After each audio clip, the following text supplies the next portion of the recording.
Hello and welcome to the class. আজিৰ ক্লাছত আমি আলোচনা কৰিম কম্পিউটাৰ কম্পোনেন্ট যিবিলাক কম্পিউটাৰত আমি সচৰাচৰ দেখাই পাওঁ যিবিলাক হাৰ্ডৱেৰ পাৰ্টছ হয় অলৰেডি আমি আলোচনা কৰিছোঁ যিবিলাক হাৰ্ডৱেৰ পাৰ্টছ যেনেকুৱা মনিটৰ প্ৰিন্টাৰ তাৰপিছত CPU গোটেইখিনি বস্তু আমি দেখা পাইছোঁ তথাপিও সবেই জানে তথাপিও মই একবাৰ দেখাব বিচাৰিছোঁ যে একচুৱেলি মনিটৰ যে হয় তাক মনিটৰ বুলি কোৱা হয় যেতিয়া আমি বজাৰৰ পৰা কম্পিউটাৰ এটা লৈ আহোঁ তেতিয়া কিন্তু এনেকৈ আমি এইটো স্ক্ৰীনত যেনেকুৱা দেখা আছে এনেকুৱা আমি দেখা পাওঁ এইটো কোৱা হয় মনিটৰ এই computer monitor is an output device আৰু এইটো আউটপুট ডিভাইচ বুলি কয় অলৰেডি এইটো আলোচনা কৰিছোঁ that display information and pictorial textual form ইয়াতে আমাৰ ডিসপ্লেটো দেখা পাওঁ যেনেকুৱা আমি এটা চিনাৰী ইয়াতে দেখা পাই আছো এনেকুৱা ধৰণৰ চিন আমি ইয়াতে দেখা পাওঁ কৰিলো মনিটৰ এতিয়া আমাৰ হ'ল CPU মানে হ'ল চেন্ট্ৰেল প্ৰসেছিং ইউনিট যিটো আমি এই ইয়াতে টাৱাৰৰ নিচিনা দেখা পাই আছো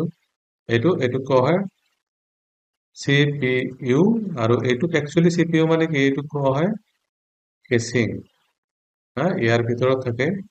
বিভিন্ন ধৰণৰ যিবিলাক পাৰ্টছ আছে কম্পিউটাৰ যিটো অলৰেডি আলোচনা কৰিছো এই পাৰ্টছ বিলাক ভিতৰত থাকে যেনেকুৱা মাদাৰবোৰ্ড থাকে ৰেম থাকে ৰম থাকে হাৰ্ড ডিস্ক থাকে স্পিড ড্ৰাইভ থাকে গোটেইখিনি বস্তু ইনচাইড দিছ বক্স থাকে চ' ইয়াতে CPU মানে হ'ল central processing unit they contain the brain of the computer they can be desktop model that the monitor side on the top and tower model at the stand up and problem এটা desktop model আৰু এটা tower model desktop মডেলটো কি হয় এই যে আমাৰ ইয়াতে দেখা পাইছো CPU ইয়াৰ ওপৰত কিটো থাকে মনিটৰটো থাকে আৰু ষ্টেণ্ড আপ মডেল হ'ল ইয়াতে যেটো দিয়া আছে এইটো টাৱাৰ মডেল বুলি কোৱা হয় তাৰপিছত আহিল কিবোৰ্ড ইয়াতে পিকচাৰত দেখুওৱা ধৰণৰ এইটো কিবোৰ্ড হয় this device is used to type the informations into the computer and it contains the number 0 to 9 letter and special character তাতে কি থাকে নাম্বার থাকে 0 to 9 থাকে আৰু ইয়াতে লেটাৰ থাকে A to Z এটা থাকিব নাম্বাৰ এইটো হ'ল নাম্বাৰ ইয়াতে লেটাৰ থাকিব লেটাৰটো কিমানলৈকে থাকে A to Z লৈকে লেটাৰ থাকে ইয়াতে আৰু স্পেশাল ক্যাৰেক্টাৰ মানে যেনেকুৱা ষ্টাৰ তাৰপিছত হেছ থাকে তাৰপিছত হ'ল plus minus division equal to এইবিলাকক কোৱা হয় স্পেশাল ক্যাৰেক্টাৰ যেটা আমি কিবোৰ্ডৰ একদম ওপৰৰ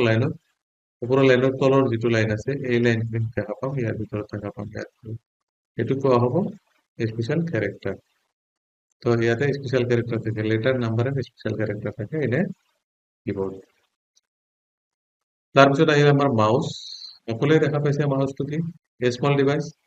which is move across the top of the ডেস্কটপৰ ওপৰত আমি যিটো মাউসৰ পইণ্টাৰ দেখা পাওঁ এই পইণ্টাৰটো এনেকুৱা যিটো পইণ্টাৰ আমি দেখা পাওঁ এইটো পইণ্টাৰ যে আমি কম্পিউটাৰ দেখা পাইছো এনেকুৱা পইণ্টাৰটোক মুভমেন্ট কৰিবৰ কাৰণে আমাৰ এটা মাউস লাগে সো এইটো হৈছে মাউস তাৰপিছত হ'ল ফ্লপি ড্ৰাইভ ফ্লপি ডিস্ক হৈছে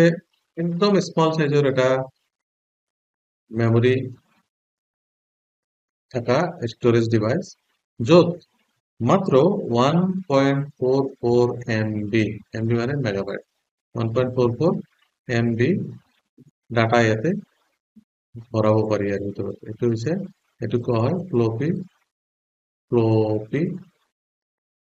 ডিস্ক এইটো হৈছে floppy disk the CPU has placed inside the disk one kind of disk is called the floppy disk the floppy disk to কম্পিউটাৰৰ ভিতৰত সোমাই দিয়া এটা ডিভাইস এইটো কয় floppy disk a floppy disk drive read information from the very thin floppy disk inside the hard plastic cases the floppy disk can hold up 1.44 megabytes of the information nowadays there is no use on it আজিকালি এইটো use নকৰে কোনেও আৰু এটা আমাৰ সময়ত কৰিছিল এটা আজিকালি এইটো বন্ধ কৰি দিছে মানে আজিকালি এইটো নাই তাৰপিছত হ'ল CD ROM মানে হ'ল CD ROM stands for এইটো ইম্পৰ্টেন্ট আছে যে CD ROM ৰ ফুল ফৰ্মটো কি যদি আমি ক'ব যাওঁ যে CD ROM ৰ ফুল ফৰ্মটো কি এইটো হ'ল এইটো হ'ল CD ROM stands for computer disk read only memory computer disk read only memory it is a computer disk read only memory তাৰপিছত a drive uses a low power laser beam to read recognizable data that has been encoded in the form of tiny bits on an optical disk. Most can hold up to 700 megabytes of information. That is 700 of megabyte information ইয়াতে থাকে বা তাতকৈ বেছিও থাকে এইটোকো হয় CD-ROM drive. তাৰপিছত এইটো হ'ল DB drive আৰু আজিকালি DB drive নাই এইটো যে flash drive a flash drive is a relative new storage device. Flash drive টো হ'ল like a pen drive সকলোৱে দেখা পাইছে এইটো pen drive এইটো হচ্ছে flash drive এইটো portable hard drive. You can plug it into the USB অর্থাৎ universal serial bus port on the front of computer, in the front of your computer, and you can save it on it. আৰু data বিলাক ইয়াতে save হৈ থাকে এতিয়া data বিলাক আমি ইয়াৰ পৰা লৈ যিকোনো জায়গাত আমি কি কৰিব পাৰি এইটোৰ ভিতৰত যিটো ডাটা ভৰাব এই ডাটাখিনি লৈ বেলেগ এটা কম্পিউটাৰত আমি চাব পাৰো বা যেতিয়া এতিয়া আমি এইটো ইউজ কৰিব পাৰো so this is a storage device আৰু এইটো কোৱা হয় flash drive বা pen drive. Thank you very much.